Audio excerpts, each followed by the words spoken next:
Emergency tips. Ano ang gagawin bago ang bagyo, sa panahon ng bagyo at pagkatapos ng bagyo? Maging handa at alerto bago pa man dumating ang bagyo sa inyong lugar. Suriin ang bahay kung may sira ang kisame, pinto o bintana at ipayos ito agad.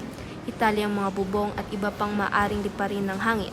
Putulin ang mga sanga ng puno na maaring bumagsak at tiyakin ang kumpleto ang iyong emergency go bag at fully charge ang inyong phone at power bank.